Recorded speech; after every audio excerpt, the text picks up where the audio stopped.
I'm Joel Heitkamp. Welcome to the Hot Dish, comfort food for rural America. Heidi had to go to It's not like she's doing community service or anything like that. Heidi, she had to go to a meeting. So, I get the keys. I get the keys all to myself, which has got me pretty pumped because I've been anxious to meet and to visit with our guests today. You've asked us for a couple of things here on the Hot Dish. You want to know those swing districts. You want to know who we're going to have from our side of the aisle, on the Democratic side of the aisle, in those swing districts that's going to bring Democrats to Congress. Well, you're about to find one of them. So a couple of goals. Number one, so that you meet Jamie here. Number two, at the end, you grab yourself a pen and you find a way to make sure you go to his website and donate to him. That's a goal of mine. Because it seems to me if individuals like him are going to win, it's going to take money to do it. And so with that, Jamie Ager he's a businessman. He's a farmer. He's running for Congress in the 11th District of North Carolina. And let's bring him in. Jamie, good to have you on the Hot Dish. Thanks for doing this. Thanks for having me, Joel. Excited to speak to your audience today. Now, I went through, and it looks like there's a little history in your family, from grandpa to dad to you. Give us a little background on your family. Sure thing. Yeah. So I'm fourth generation here at Hickory Nut Gap Farm. My kids are fifth generation. My family's been here since 1916, so a pretty good while here in Western North Carolina. My great-grandparents moved here. My great-grandfather was a Presbyterian minister who came down to Western North Carolina and basically started a farmers cooperative here called the Farmers Federation. And, it's kind of a neat history because in 1916, Western North Carolina was still sort of in the economic doldrums of the post-Civil War South. And so they started a farmers co-op to really sort of bring economic opportunity to the region. And it was very successful. They had feeding seeds all over the region. They were sort of trying to develop markets. That was the early era here in Western North Carolina. Burley tobacco was an important part of the agricultural economy around here, and as well as small scale dairies and stuff like that. And so my family has a history in agriculture here in the region, and really sort of service and leadership as well. So I tell people I'm idealistic about making the future a better place, and I come by it honestly because I come from a family of people that believe the future can be better than the way it is right now. Yeah, but you truly do know what it's like to have family serve in the United States Congress, and you knew and know what it's like to have family serve in the legislature, which means, you know what? Nobody gets rich doing that. It means they're not on the farm doing that, That's right. It isn't like you don't know what you're getting into, I guess is what I'm building up to. Yeah, my family's been involved in public service for a long time. I also have two brothers that served in the military for a couple of years. And so for a number of years, my brother Eric retired from the Navy. And so to serve things bigger than yourselves has certainly been a big part of it. My grandfather was in the U.S. House back in the 80s. And so as a child, I sort of witnessed all that activity and dealt with all that. And so, yeah, we definitely have some family legacy around service to a bigger cause than ourselves. So before we get into what you're going to do with the job after you get it, I want to make sure that people know that foundation. I want to make sure they know about the farm. And most importantly to me, when I was reading some of your background, about the people that rely on you. I mean, you've got 25 people, which means 50 families, which means even more people if you start adding in kids. I mean, this farm matters to a lot of people, Jamie.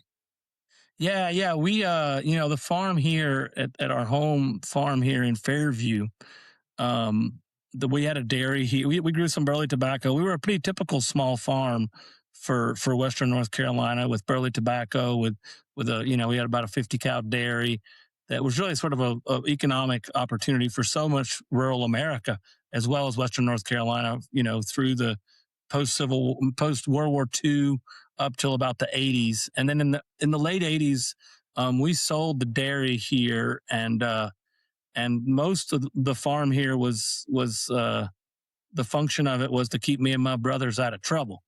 And that sort of worked. But I went to college and got some ideas about pasture based agriculture, direct marketing, that type of thing. And so my wife and I, our senior year of college, I was dating her at the time, but now my wife of almost 25 years, we put a business plan together to come back to the farm and direct market grass fed beef and pasture raised poultry and pigs. And so I always sort of joke we were young and idealistic about coming back to the family farm.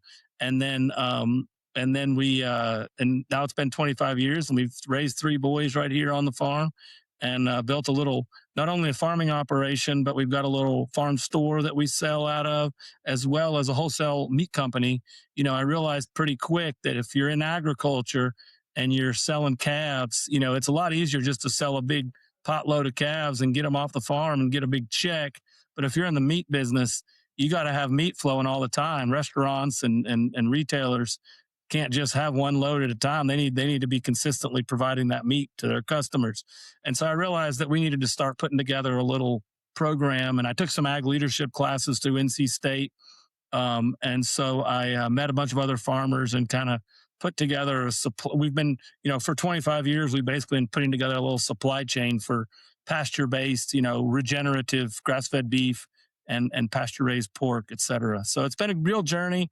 And for me, it's been a journey from, farming all the time myself to really learning how to build a team of people to go execute a vision around our mission. What we call our mission at Hickory Nut Gap is to build communities through agriculture. And that's been going for many, many years. And really at the core of that mission is sort of this corporate language around stakeholder engagement, or conscious capitalism, where we want to really build a great company and a great brand that does what we think is valuable to people, which is to help farmers make a living and to help customers get a good product, to take good care of our employees, and ultimately build an agriculture that's good for the environment on the farm as well. So it's good for the animals, good for the land, and good for the people Well, involved, and really sort of build a brand with that value proposition that goes all the way through. And, it's an imperfect work, but we work at it hard every day. And we've got a good group of about 25 employees dedicated to that activity. yeah. Well, I'm not going to lie to you. You got me thinking about an inch and a quarter ribeye. I mean, about There you 16 go. Me ounces too. of I'm it. hungry. Yeah. So I want to talk a little bit about what brought you to that though. Once you started, I mean, you could have stayed home. I mean, you could have stayed home. There was plenty of work to do there, but you chose to go off and study environmental studies with a concentration on agriculture. A lot of those worlds came together. I mean, you and your family, you fought through and went through a hurricane. And I think it's important that people know, how you pulled your boots up and how you worked with your neighbors. And speak to me about Hurricane Helene. Yeah. So we, September 27th, 2024, we got hit with a Hurricane Helene right here in Western North Carolina. And we've had a few hurricanes come through Western North Carolina, maybe, every 10 years or so. But Helene was different, and it ripped so much of the infrastructure all over Western North Carolina, roads, bridges. People ask me, if you'd asked me 2 years ago if we have mudslides here in Western North Carolina, I'd have said, no, not really. And we have 5 of them right here on the farm right now. And so big ones. And so that weather event really shook this region to the core in a way that in some ways we all lost power for about 3 weeks. There was no internet service, and the communities all over Western North Carolina, because the geographic region that was affected was pretty big. All the way from basically Haywood County, Jackson County a little bit, all the way up into Avery County and up into Watauga County, and all the way east, all the way to really Burke County in that way. And the effect of that storm was that so many people in our communities came together. We had to, right, rely on one another and start rebuilding. And not only did we lose a lot of infrastructure and a lot of roads and bridges and fence lines here at the farm, but we lost our friends and neighbors, which was devastating on sort of this emotional level. And so, yeah, this was one of the reasons that I kind of decided to run for Congress was because, we had some politicians come into Western North Carolina and to Swannanoa and make big pronouncements about the fact that we were going to get built back right and there was going to be plenty of funding and a big hoopla about that.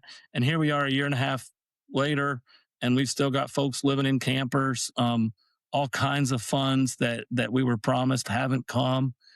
We've got a lot of families still waiting on money to get their life rebuilt, and not only that, but we have a situation where so many small businesses that the storm hit us in September, and Western North Carolina is basically a service driven economy here with Asheville and the mountains. And October, November, December is the strongest revenue for so many businesses all over Western North Carolina. And we basically didn't have any business for several months while we got our feet back under us. And folks are still, revenues down 20-30% year over year, even still, as folks are scared to come back to the region and that type of thing. So we're hurting. Western North Carolina is in rough shape. My brother has a solar company. He lost about $1 million of solar panels down the Swannanoa River. And, there's been very little support for him through that whole process. Um, I just, a lot of folks here in Western North kind of feel frustrated, and our current Congressman, Chuck Edwards, has failed us in getting the money because they have all the political clout he should need to go get the money. But he's not advocating for the people. And I think he's scared of the administration to go ask for too much. And then emotionally speaking, part of good leadership is being available for people on the ground and showing up in communities and having empathy and trying to be helpful in those ways. And he just has been tone deaf and unhelpful for folks in so many ways. And so there's just a lot of frustration around here. And I don't consider myself a super partisan person. I've never really, in business and on farming operations and all that, I stay focused on what we're up to. But this sort of level of frustration kind of caused me to feel like we needed to get in here and do something about it. And if there's anything I know about business and building a business and entrepreneurship, is you got to go find the person who makes the decision, and you got to go to let them know that you need to get the business. Or in this scenario, he needs to be over at Christy Nome's desk every day and being like, "Where's the money? Where's the money? Go sign this. Mhm. We got to get this done." And he just hasn't been that very aggressive in making all that happen. So it Well, gets frustrating. we're still sitting here without a farm bill. I mean, even before the hurricane, we're sitting here without the game plan, the rules that you have to live by, and your brother has to live by, and others have to live by. So trust me, even though we didn't get hit with a hurricane, our people are ripping their hair out too when it comes to what ag policy is for this nation, because nobody wants to take the lead, and it's Yeah. just so frustrating with this majority. Do people get it?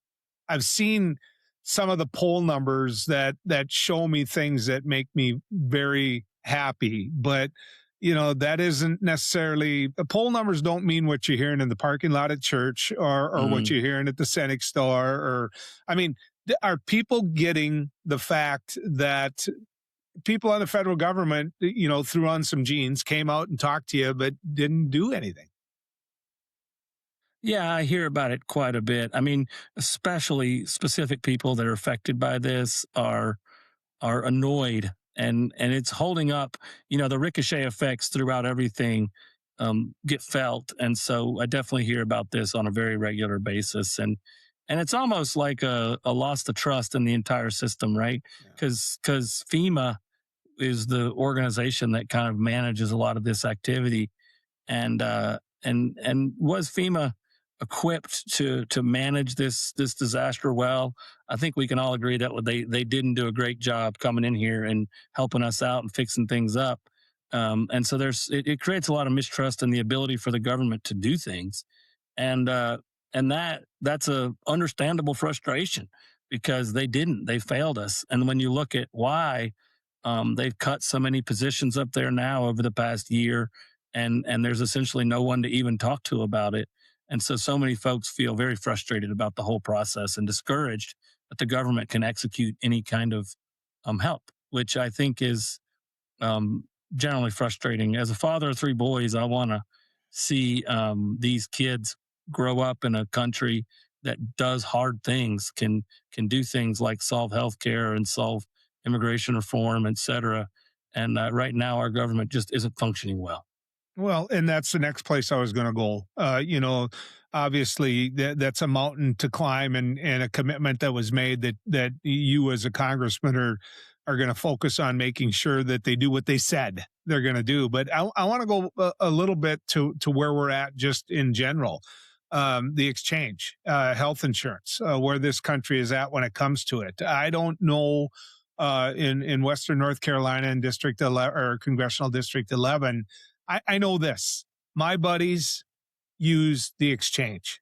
They use it in many ways. See, they might just have 5 farm employees, whatever, but that exchange has been very, very important to them. On your website, you talk about that. You talk about the need for healthcare in the rural areas. You talk about the need for housing in rural areas, how you shouldn't be 40 when you get your first house.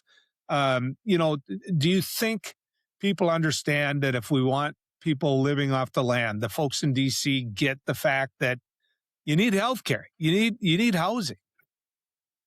Yeah, I mean, there's a lot of frustration around our healthcare system and the tearing down of the system, but not replacing it with anything. And with the recent the big what I call the big beautiful bill for billionaires really sort of took a lot of Medicaid funding away from a lot of rural areas. Western North Carolina, we've got 16 counties in Western North Carolina, and I was talking to some folks recently over in Macon County, and the you'd think that adding work requirements to the language around folks that receive Medicaid is good news, just because it creates some rigor around it. But the reality is that it doesn't fund anybody to administer and ensure that's happening. So it forces these rural counties to have to figure out these work requirements, which put a huge bureaucratic burden and financial burden on these rural places, and essentially makes it so that people don't end up getting Medicaid when they actually should. And so we've got situations here where the health care sick care model that we have in this country is just dysfunctional to the max, and we don't see any hope in the future. And we really need a healthcare system. When I think about healthcare, like, what does winning look like in healthcare? We need a good primary care system where people are know and trust their doctor, and they're willing to go to their doctor, and they can have honest conversations there. We need to have the reality be that the number one cause of bankruptcy in the United States isn't healthcare bills. That people can get their prescription drugs without breaking the bank, and that rural hospitals aren't going out of business, which a lot of this activity from that same bill is Mhm. creating that outcome. And so we're seeing a situation where healthcare is going in the absolutely wrong direction in so many examples. And to me, we've got to. I don't feel like the subsidies for the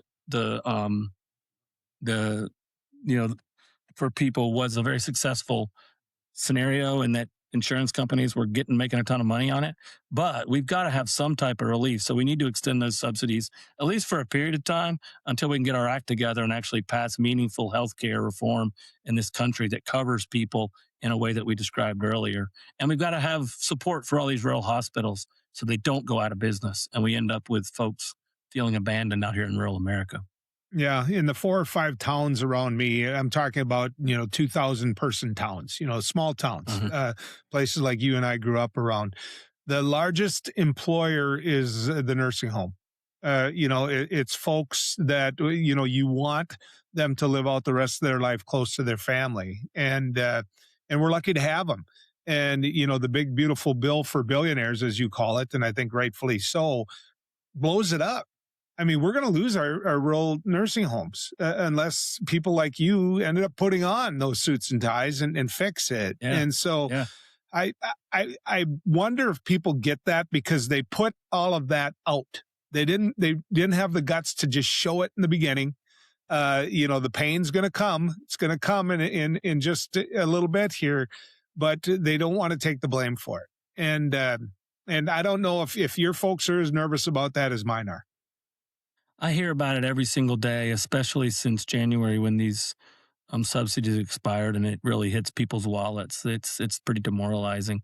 And housing's another issue. You mentioned it, and the ability to afford a home for a starter family is just getting harder and harder and out of reach.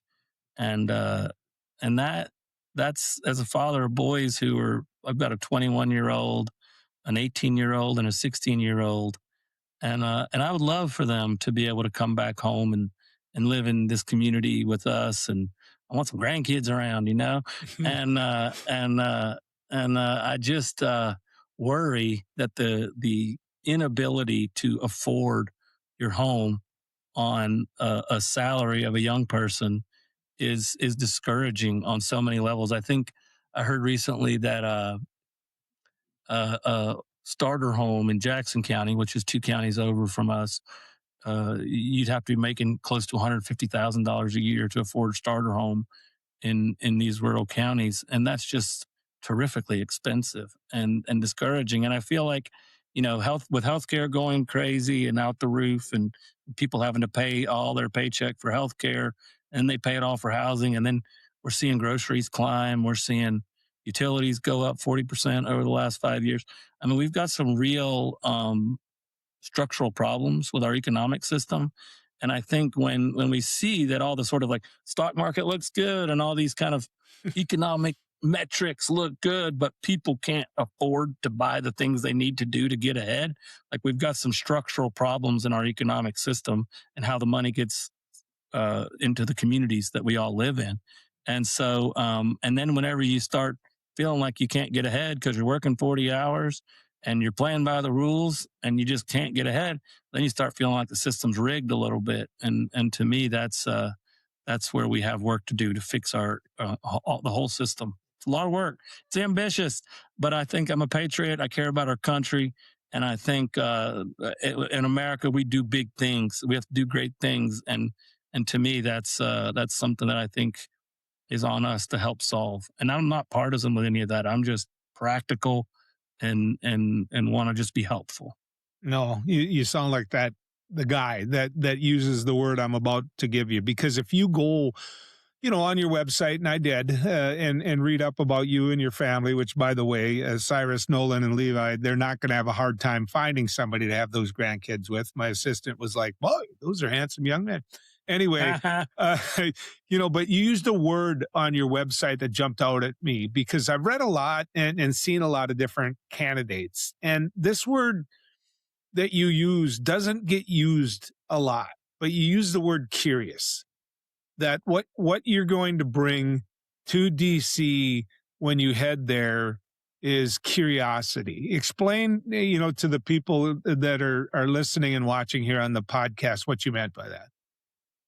Well, I tell a story.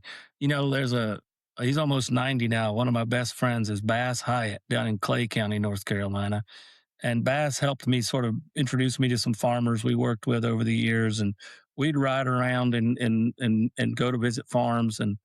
And one thing I always enjoyed about spending time with my friend Bass is that he was just always so curious, even as an older man, and asking questions and just had such a boyish way about him, and I just really admired that trait. And it was more fun to live life when you don't know all the answers, and you're just always trying to learn stuff. And man, he was just always learning all the time.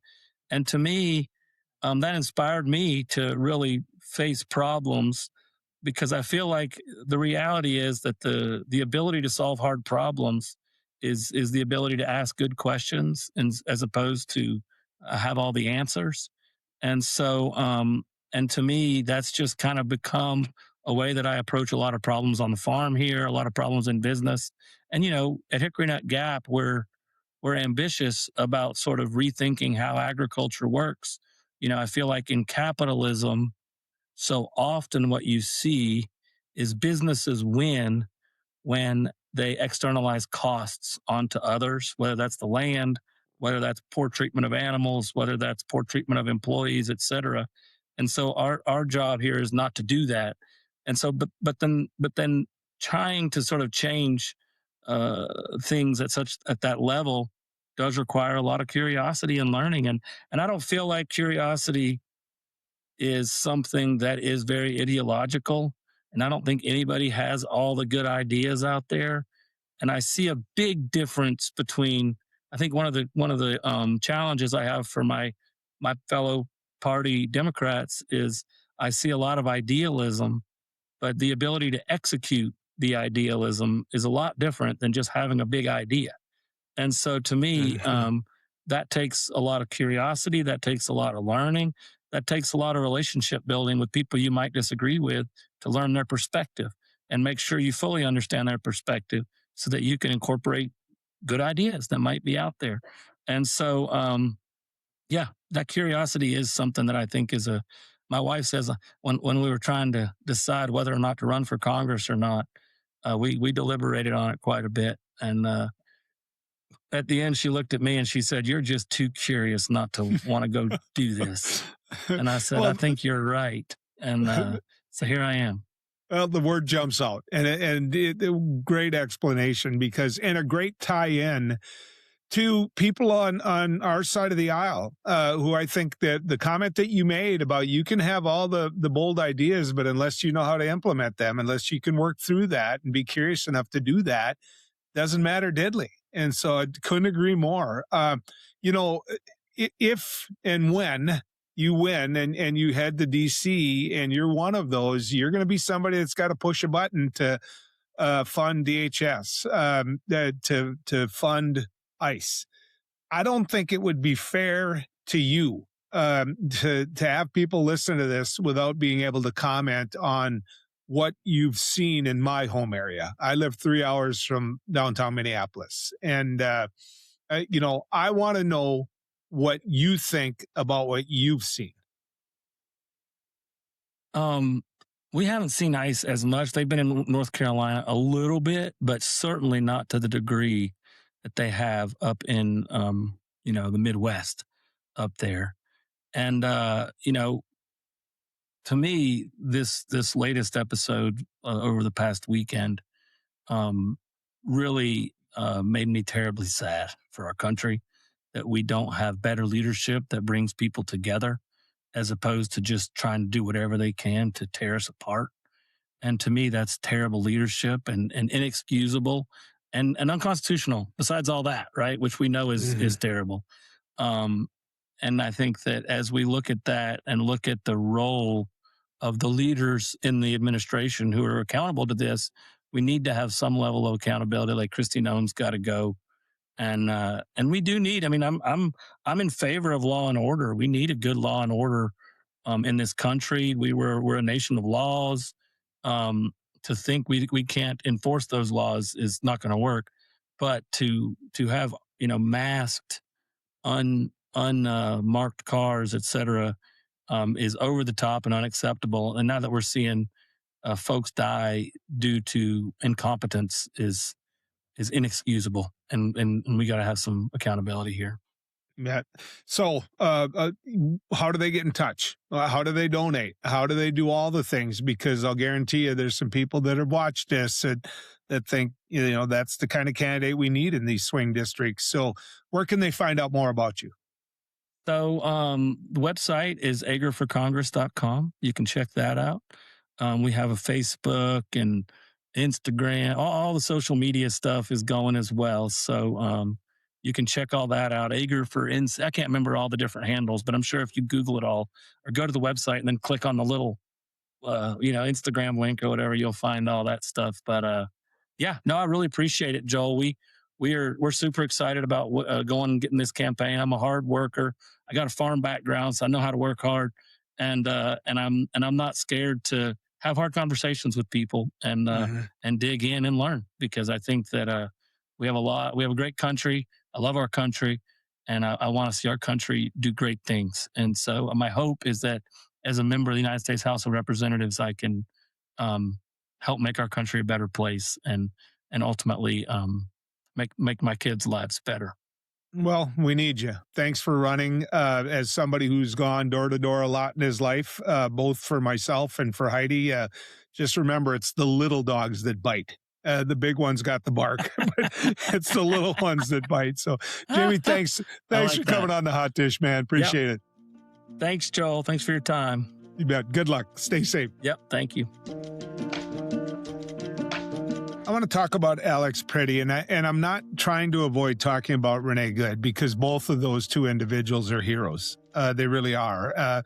Maybe it's because in Alex's case, I connect with it a little bit more, just simply because I own guns, and they use guns as the excuse to kill him. Alex went to be seen. Maybe seen is the wrong word to use. To just basically be there with three things. He did. He went with three things. He went with a phone, which is the most dangerous thing to ICE, because they hate being recorded and shown to be exactly who they are and what they do. He went with a gun, which is his legal right to go, and he was licensed to do it. He had a concealed permit. So yeah, he went with a gun. The other thing he went with that I think is the one that got him killed was compassion. And I want to explain that. First off, I don't know how, if you live down there and you're the type of person that Alex clearly was, you stay away. So I don't want to hear the crap from people saying, well, he should have never been there. Yeah, okay, it's his street. It's his town. It's his community. It's his people. He can be anywhere he wants to be. So don't give me that crap.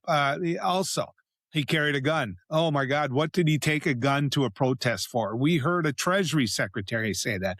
We heard a Homeland Security say. We heard the head of the FBI say that, as they tried to turn him into, and actually used words like domestic terrorist. Shame on them. Shame on them. You know, to take his life and then blame him for it, and then have his family see that splattered all over media. Shame on them for doing that. But you know what? Alex got involved, not just by videotaping, but Alex got videotaping. Shows you how old I am. But Alex got involved because of compassion. A woman got thrown to the ground by ICE, and he went over to help her up and see if she was okay. And that's when ICE kicked in on him. That's when ICE kicked in on him. He didn't pull his gun, ladies and gentlemen. Let's be clear about that. And so the people that normally are out there screaming Second Amendment, and people like me who own guns say, you know what? We don't just sit there and wear it on our sleeve and say, oh my God, we're gun owners. You know, people like us are the ones who I think truly support the Second Amendment.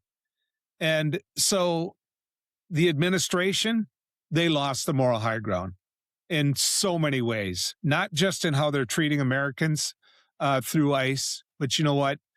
None of them, and anybody who supports them, better talk to me about the Second Amendment again. Thanks, folks. Thanks for hearing at least my side of it out. And I want to thank you for joining us today on The Hot Dish, brought to you by One Country Project, making sure the voices of us are heard in Washington. Learn more at onecountryproject.org. That's onecountryproject.org. Follow us on Substack, YouTube, Facebook, and Blue Sky. We'll be back next week with more Hot Dish, comfort food for rural America.